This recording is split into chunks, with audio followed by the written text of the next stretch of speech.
ಎಲ್ಲರೂ ನಮಸ್ಕಾರ. ನೀವು ಇಲ್ಲಿ ನೋಡ್ತಿರ್ಬೋದು ನನ್ನ ಟಗರ್ ಫಾರ್ಮಿಗೆ ಇವತ್ತಿಗೆ ಮರಿ ಹಾಕಿ 3 ದಿನ ಆಯಿತು. ನಾನು ಇವತ್ತು ಈ ವಿಡಿಯೋ ಮಾಡ್ತಿರೋ ಕಾರಣ ಏನಪ್ಪ ಅಂದರೆ, ನನ್ನ ಮರಿಗಳಲ್ಲಿ ಒಂದು 3 ಮರಿಗಳು ಮೋಷನ್ ಆಗ್ತಿದೆ. ನೀವು ಇಲ್ಲಿ ನೋಡ್ತಿರ್ಬೋದು ಮೋಷನ್ ಆಗ್ತಿರೋದು.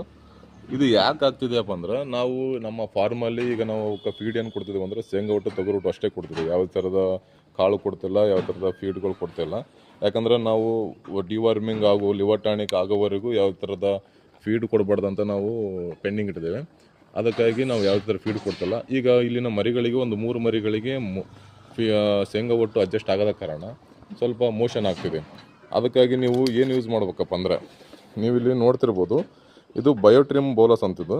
ಇದು ಹಾಕೋದ್ರಿಂದ ಏನಾಗುತ್ತೆ ಅಂದರೆ, ಮರಿಗಳಿಗೆ ನೀವು ಒಂದು ಹಾಕಿದ್ಮೇಲೆ ಒಂದು 3 to 4 ಅವರ್ಸಲ್ಲಿ ನಿಮ್ಮ ಮೋಷನ್ ಆಗೋದು ಕಟ್ ಆಗುತ್ತೆ.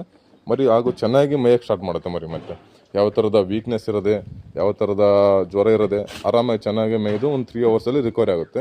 ಅದಕ್ಕಾಗಿ ಎಲ್ಲ ರೈತ ಬಾಂಧವರು ಈ ಟ್ಯಾಬ್ಲೆಟ್ ಯಾವಾಗಾದ್ರೂ ಮೋಷನ್ ಆದಾಗ ಈ ಟ್ಯಾಬ್ಲೆಟ್ ಯೂಸ್ ಮಾಡಿ ಚೆನ್ನಾಗಿ ರಿಸಲ್ಟ್ ಇದೆ. ಧನ್ಯವಾದಗಳು.